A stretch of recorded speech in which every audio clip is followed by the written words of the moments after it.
অরণ্য মুখে কেমনে বাঁচি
যারা নৌকা খুলেছে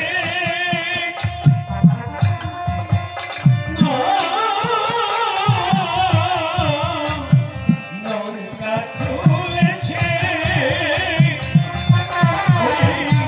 জলের জোয়ারে নৌকায় বাদাম খুলেছে হায় হায়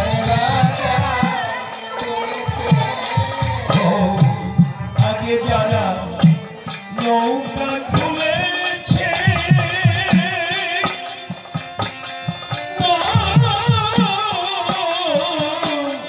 নৌকা খুলেছে জলের জোয়ারে নৌকায় বাদাম খুলেছে হায় হায়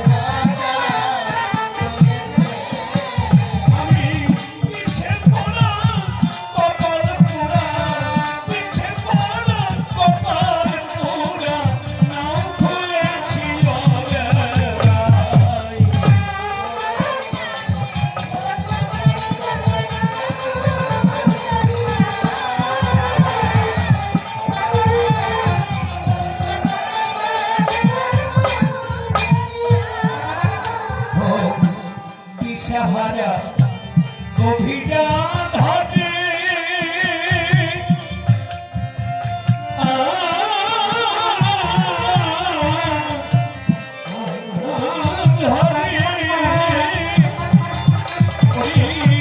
তুমি আমার ধ্রুব তারা অকুল পাথারে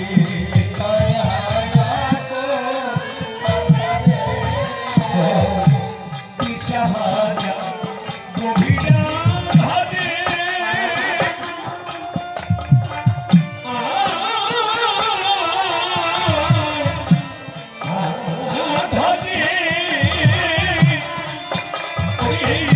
তুমি আমার ধ্রুব তারা অকুল পাথারে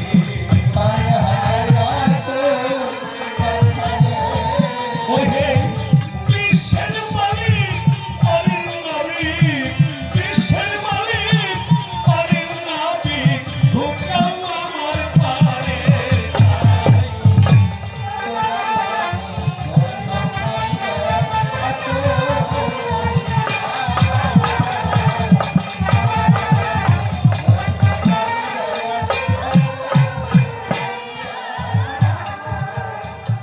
পতিত পাবন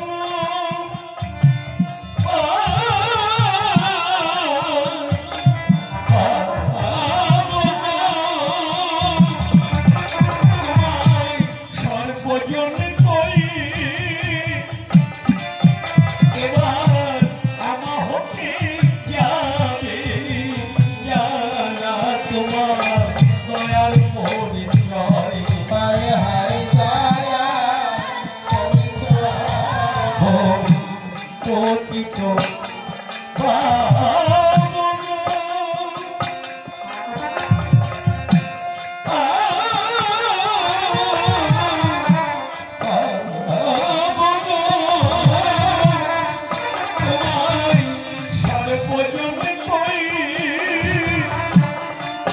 এবার আমা হতে যাবে দয়ার পরিচয় হায় হায় দয়া পাগল হৃদয় বলে নয়ন চলে হৃদয় বলে নয়ন চলে উঠাও আমার পারে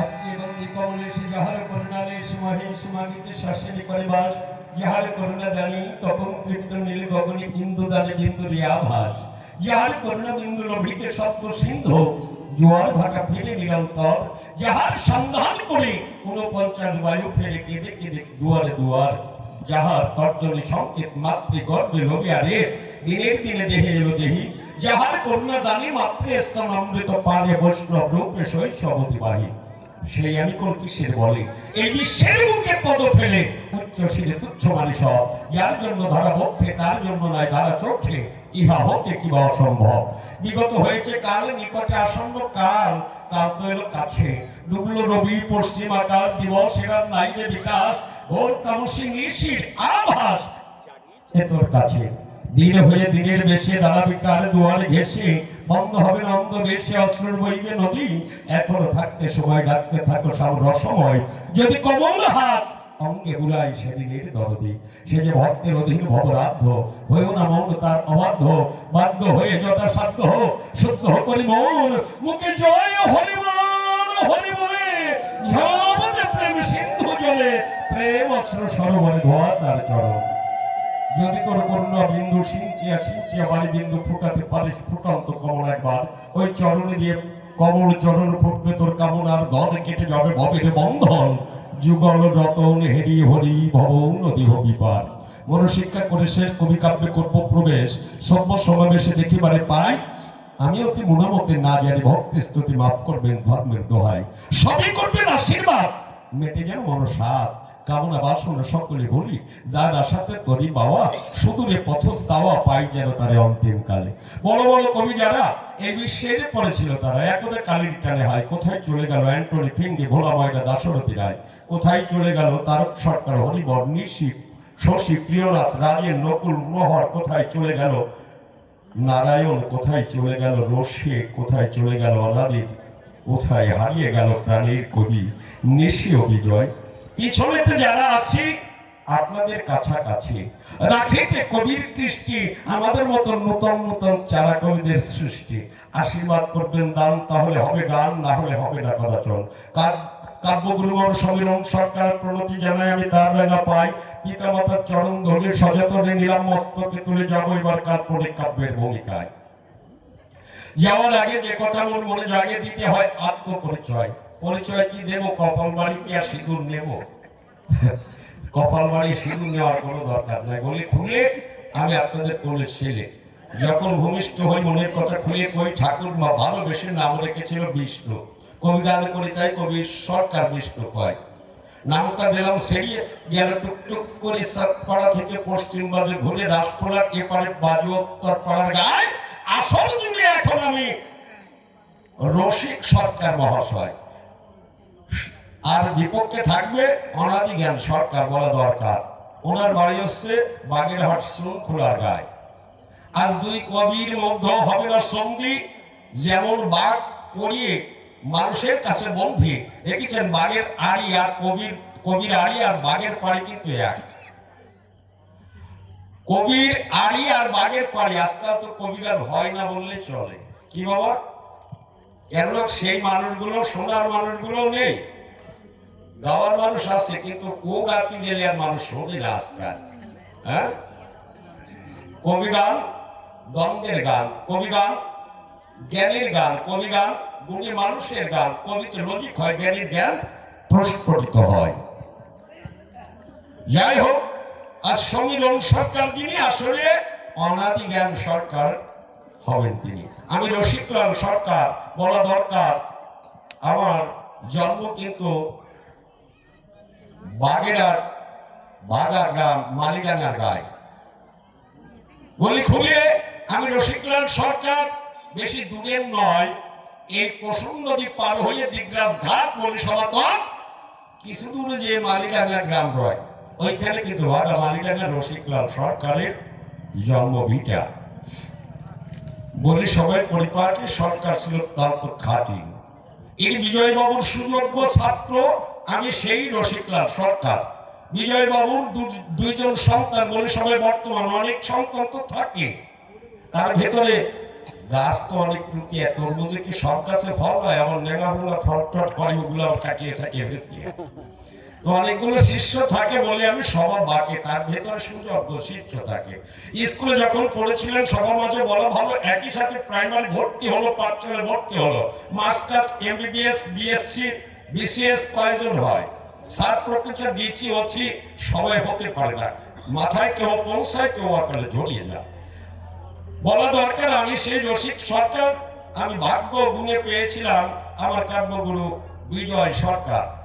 ওনার বাড়ি যশোর নড়াইল ডুমদি গ্রামে, কথা মিথ্যা নয়, আমি গুরু মৌন প্রাণ নিবেদন করেছিলাম তার রাঙা পায়।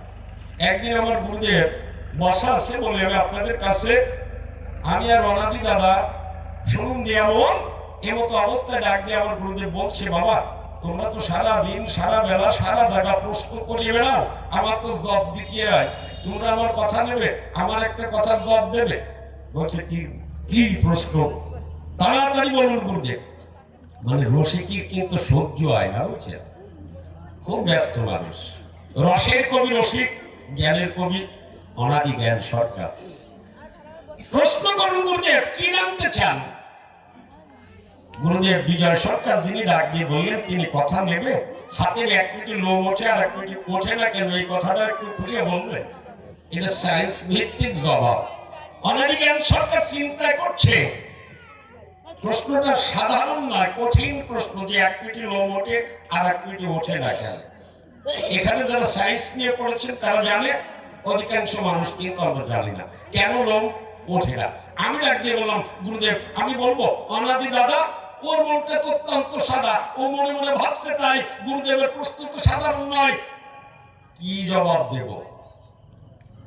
সায়েন্স ভিত্তিক জবাব। আমি বললাম, গুরুদেব আমি বলি। বলছে, বাবা তুমি বলবে, পারো তুমি? বলছে, হ্যাঁ বাবা আমি পারি।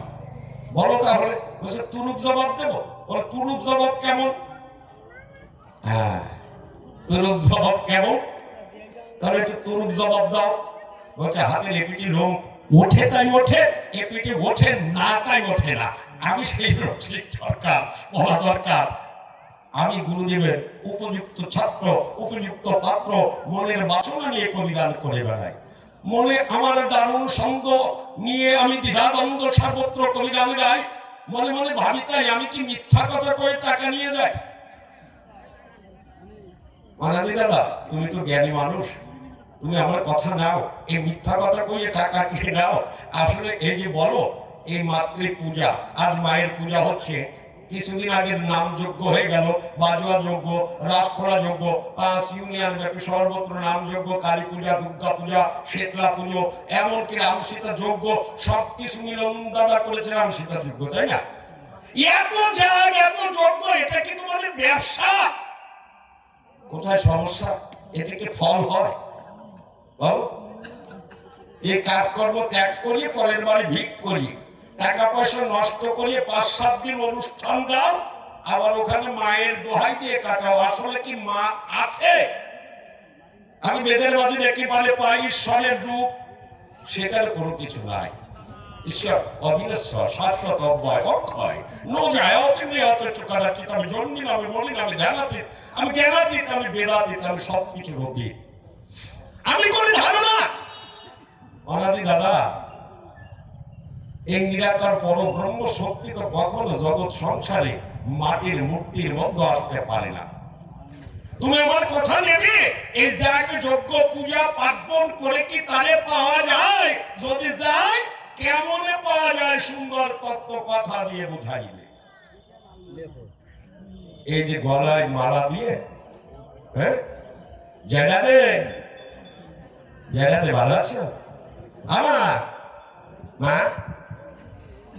সকালবেলা ব্রাহ্মণ এসেছে, সকালবেলা বৈষ্ণব এসেছে, কিছু দিয়ে মা আমার মাদু করে দিয়ে। তোর বাপের কামাই করাটা থাকে, মাদু করি না করে তুমি তরমুজ লাগাতে পারো না? তরমুজ লাগাতে পারো না? ওখানে তো লাখ লাখ টাকা হয়, কি বলবো তোমায়, অন্তরে করে ভাবো না। এত ফ্রি ভাবে জীবন চালানোর সহজ পথ এই বৈষ্ণবদের, এই গোসাইদের এত সহজ পথ পৃথিবীতে আর কোনোটা না আছে? হ্যাঁ, আর কোনোটাতে এতটা সহজ পথে ইনকাম করা যায় না। আমি বৃন্দাবন যাই, কি বলবো, কাব্য সভায় আমি গেছি মায়াপুর, আমি গেছি হরিদ্বার, আমি গেছি দক্ষিণেশ্বর, দেখেছি সর্বত্র সব জায়গায় ব্যবসা প্রতিষ্ঠান। মায়ের পূজার ফুল, ওই ফুল পূজা হয়ে গেল, মায়ের পূজা, ওই ফুল গঙ্গায় ফেলে দিল, আর এক দল আছে বলে আমি আপনাদের কাছে ওই ফুল এনে আবার বিক্রয় করছে। যা বলেন সব ফল ফুলে যা গঙ্গায় ফেলে দিচ্ছে, টাকাগুলো সার দিচ্ছে না, গঙ্গা মাকে অর্থ দান করছে, করে দিচ্ছে, আবার ওই টাকাগুলো সাক্ষী দিয়ে তুলে নিয়ে এগুলো ব্যবসা ছাড়া কি? ভরমবাজের দল কর্ম ভয়ে ধর্মের দোহাই দিয়ে খেয়ে না, লজ্জা করে না। কথা নাও, এই ধর্ম কর্ম কি আসলে ধর্ম বলে কোনো কিছু আছে? এই মাতৃতত্ত্ব ঈশ্বর বলে কোনো কিছু আছে? পরব্রহ্ম আছে? মা কালী কি আছে? নাম যজ্ঞ করলে কিছু ফল হয়? কালী পূজা করলে কোনো ফল হয়? আসলে কি হয়? যদি হয়, তুমি আমার কথা নিও, সুন্দর তত্ত্ব কথা দিয়ে সুন্দর ভাবে জবাব দিও। প্রশ্ন আসছে তো? হবে না কেন? আমি তো প্রশ্ন করতে করতে জন্মাই, সেও তো জানে না। তবে প্রশ্ন ঢক মতো জবাব নেবেন, আজকে লিখে রাখেন বাবা, লিখে রাখেন।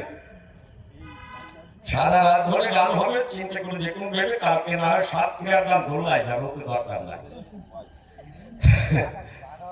ওটা যাক, অসুবিধা নাই। যতক্ষণ আপনার থাকবেন, এই 2-4 জন নয়। বিজয়বাবু বলতেন আমার গুরুদেব যে হাজার হাজার ভক্তের প্রয়োজন হয় না, যদি ভক্তের মতো ভক্ত হয় 2-4 জনে কাজ হয়ে যায়। গ্রামে তো সব শিক্ষিত মানুষ থাকে না, সার্বপ্রচার হয় না। যদি একটা দুটো হয়, তাদের সংস্পর্শে গিয়ে দেখবেন আরো ছেলে মেয়ে মানুষ হয়ে যায়। প্রদীপ যখন জ্বলে বলি সবার তলে, মন্দিরে কিন্তু একটাই প্রদীপ নয়, একটা প্রদীপ আলোকিত করতে পারে, হাজার হাজার প্রদীপ জ্বালতে পারে এই ধরনের গায়। মানুষ তো আসবে কোথায়? আমি কথা একবার গান করেছিলাম, আমি এলাকাতে গান করতে চাই না এই কারণে, বুঝছেন? কেননা আমাদের এই 5 ইউনিয়নে, আমি অন্য জায়গার কথা বলবো না, ফোরনার কথা বলবো। এখানে ধর্ম আমরা করি বটে, বলি সবার নিকটে কবি গান দেবেন, ধর্মীয় গান দেবেন, দেখবেন লোক আসবে না, মানুষ আসবে না। কনসার্ট দেবেন, যাত্রা দেবেন, যেখানে হবে কনসার্ট যাত্রা ছাড়িয়ে যাবে ফুল মাত্রা। কেন জানেন? কিছুদিন আগে আমি দেখেছি ভগবান ছিল, তখন ভগবানের প্রয়োজন ছিল, তখন তো তরমুজ চাষ আসেনি, নাড়ার একটা করে ঘর ছিল বাবা, কেন্দ্র ঝরে ঝরে পড়তো, আচ্ছা চাল থপ থপ করে পড়তো, তখন মাকে লাগতো, তখন ঈশ্বরকে লাগতো। এখন তো তরমুজ এসে গেছে বলে আমি আপনাদের কাছে, ঘরে তো টিনির চাল অন্তত হয়েছে, আর পাকা বাড়িতে পাকা মন হয়ে গেছে। ছেলে মেয়েদের আর সেই শিক্ষা দেওয়া হচ্ছে না যে সন্ধ্যাবেলা মন্দিরে যাস, ঠাকুরের নাম গুণাগুণ কীর্তন করে, গুরুজনদের প্রতি ভক্তি শ্রদ্ধা রাখি। আস্তে আস্তে আমরা অবক্ষয়ের পথ, অবনতির পথে যাত্রা করেছি, আমরা ধ্বংস লেগে আছি। যে মানুষটা সনাতন ধর্মকে বিশ্ব দরবারে প্রতিষ্ঠিত করে এসেছিল আত্মশোক বলিদান দিয়ে, সেই মানুষটার কথা আমরা ভুলে গেছি। এত বড় অকৃতজ্ঞতা বেঈমান আমরা যে সনাতনী বলে দাবি করি, এই সনাতনীকে প্রতিষ্ঠা করেছিল কে? বিশ্ব দরবারে শিকাগো শহরে ভিক্ষাবৃত্তি করে সে মানুষটা আর কেউ নয়, বলি সভা সংবিধান সে হচ্ছে জ্ঞানবান আমাদের বিবেকানন্দজি। না, বিবেকানন্দ যিনি বিশ্ব দরবারে এসে শিকাগো শহরে আমেরিকাতে গিয়ে ধর্মকে সম্মেলন করে, ওই সম্মেলনে, ধর্ম সম্মেলনে, ধর্ম সনাতনী ধর্ম আছে, সনাতনী মানুষ আছে, বিশ্ব দরবারে সেদিন প্রতিষ্ঠিত করেছিল। আমাদের জন্য এত খাটা, এত খাটনি ছিল তার, আমরা এত বড় অকৃতজ্ঞ, এত বড় বেঈমান, সেটাও ভুলে গেছি। অর্থের মোহে, বৃত্তের মোহে ঘুরে চলেছি। আমি কোনো ধারণা এগুলো ঠিক না, অর্থ অনর্থের ভুল করা যাবে না, এই ভুল। তাই আমি দাদার কাছে শুনিবারে চাই, দাদা তুমি কথা নাও। সেই আসলে পরব্রহ্ম শক্তি করলে ভক্তি মাটির মধ্যে আসে।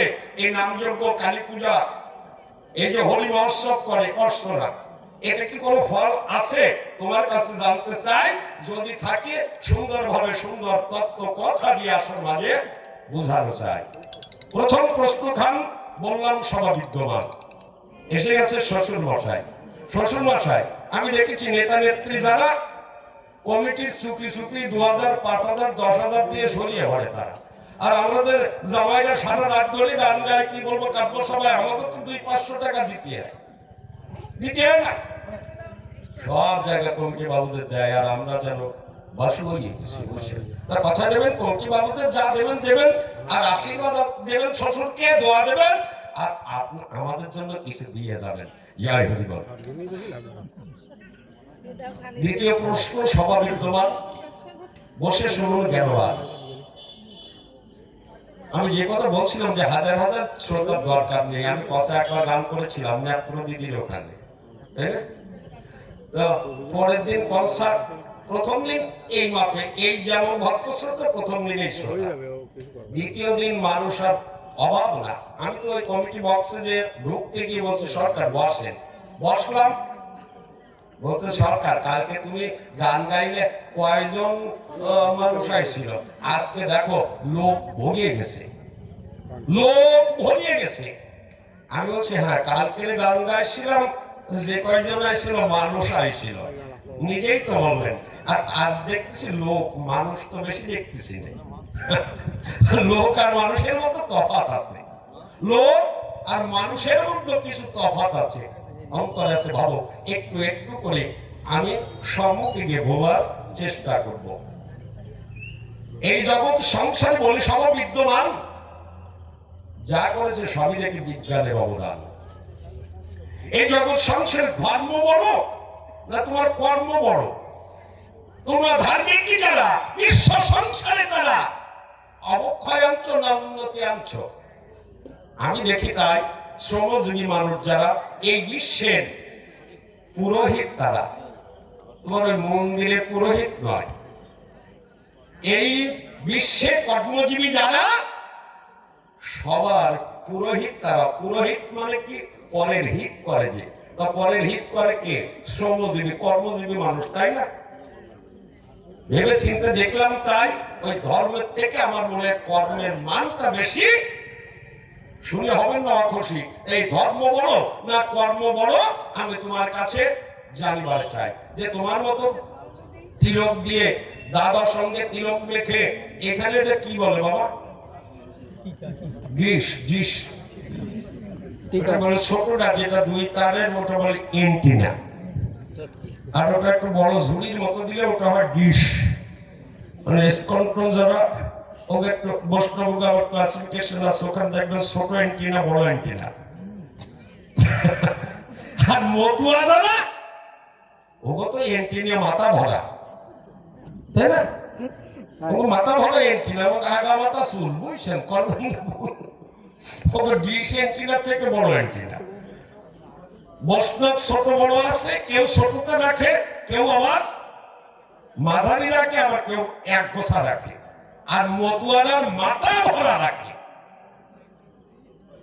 এই যে ধর্ম কর্ম করে বেড়াও, পরের দোহাই দিয়ে পরেরটা খাও, আমি করে ধারণা এটা আমার মোটে ভালো থাকে না। আমার মনে হয় এই ধর্ম না করে যদি কর্ম করা হয়, তাতেই মনে হয় তোমার ঈশ্বর যদি থাকে, সে আরো বেশি খুশি হয়। এই সমস্ত ভরমবাজি দাদা বাদ দাও, আমার কথা নাও, যদি পারো কর্ম করিয়ে খাও। তুমি কথা নিও, ধর্ম বড় না কর্ম বড়, সুন্দর তত্ত্ব কথা দিয়ে সুন্দরভাবে বুঝাইয়ে যেও। আর এক প্রশ্ন সভাতে শুধাই, অনাদি দাদা কিন্তু কৃষ্ণ ভক্ত হয়ে উনি রক্ত ভজনা দিত, কৃষ্ণের রায়না পায়, উনি হব্বি স্বর্ণ গ্রহণ করতো, প্রত্যেকদিন মালসা খেত। বলছেন আলাদা সহপাঠী, অনাদি দাদা কিন্তু সহপাঠী। যারা দেখেছেন অনাদি বাবু গান শুনেছেন তারাই জানে যে নিজে পাক করে খেত না, পরের পাক করাটা খেত। পরের পাক তো এটা খাওয়া যায়, শ্রমজীবী আমরা খাই যে মা, কিন্তু এই টিকিধারী বা এই যে সহসে বিয়ার, এটা কি আসলে আরো ঠিক? কি বলবো আপনাদের কাছে, আমি রসিক,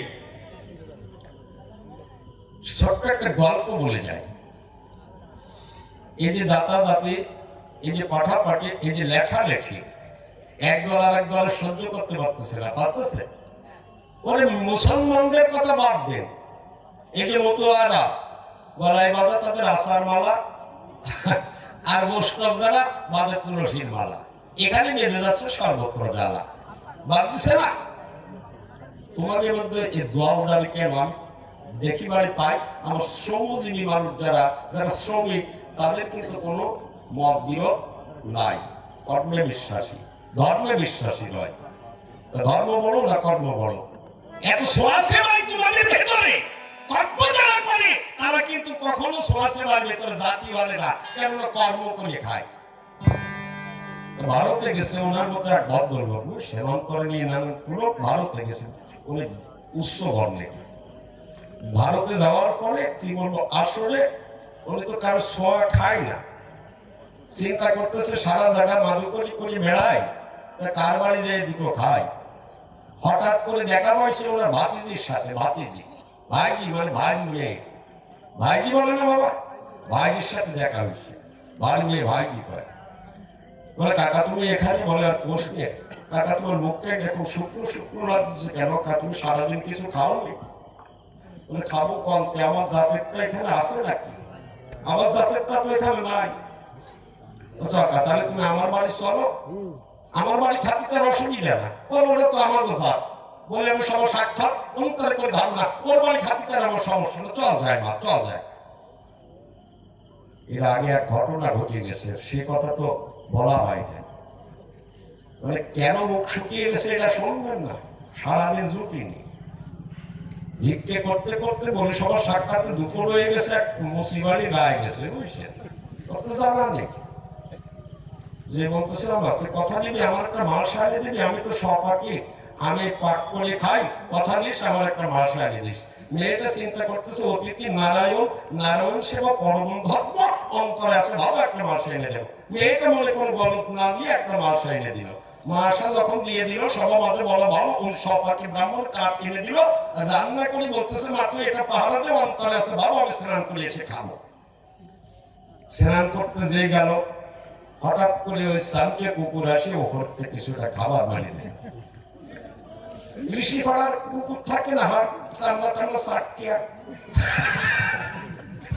যখন মারিয়ে দিয়েছে, মেয়েটা এসে দেখে তাই যে ওপরের থেকে কিছুটা ভাত নাই, খেয়ে গেছে কেরি কুত্তায়। হায় সর্বনাশ হয়ে গেছে, সর্বনাশ!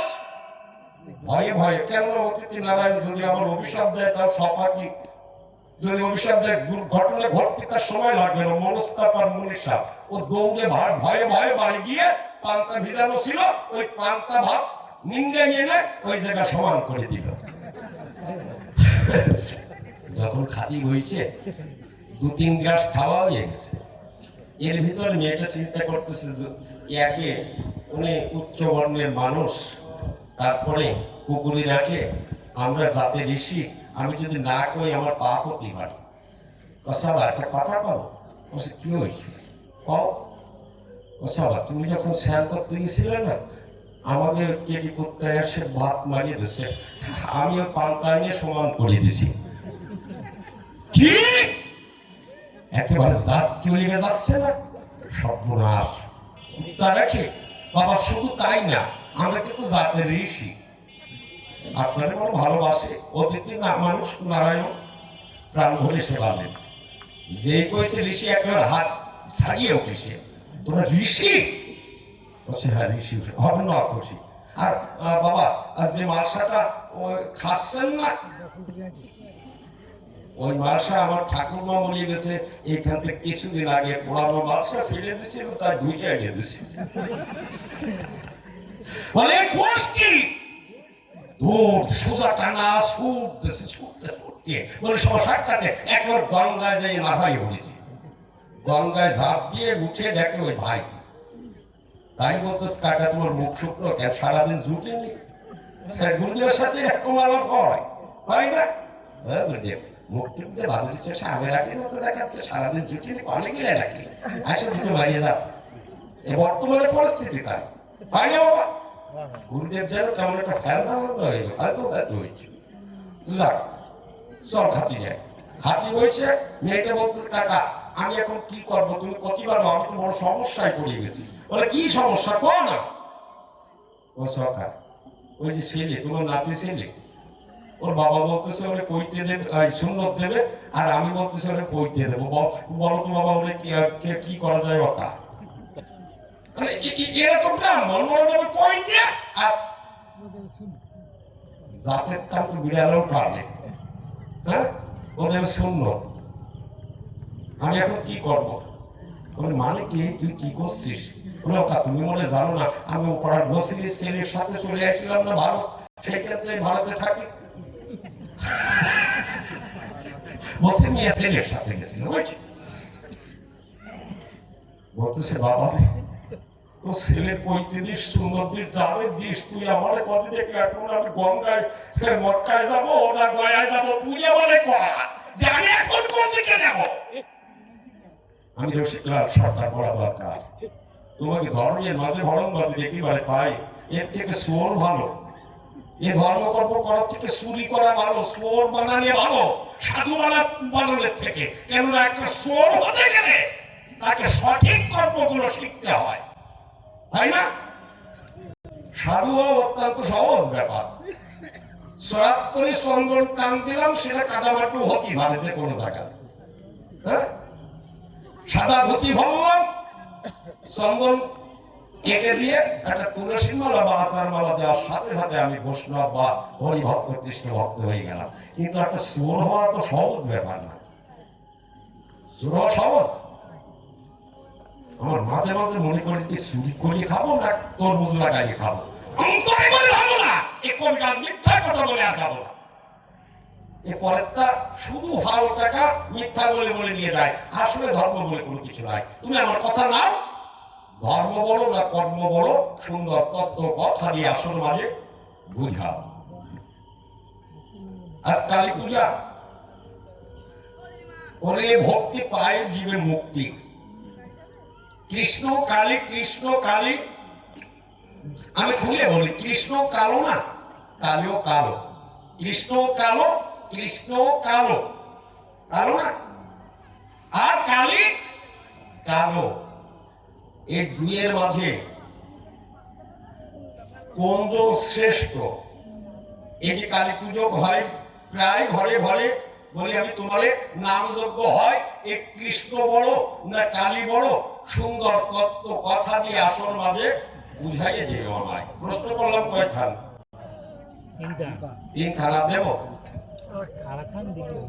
আর কি দেবো বাবা? তোমরা কম যে দেখে আমার প্রশ্ন মনে আসে না, জব দিতে দিতে প্রশ্ন করতে পারি। তোমার প্রশ্ন বলো বাবা, তোমাকে প্রশ্ন থাকে না মা? এই দেখো বিশ্ববিধানে করিয়াছে সৃষ্টি, তারপরে রাখলো সুদৃষ্টি।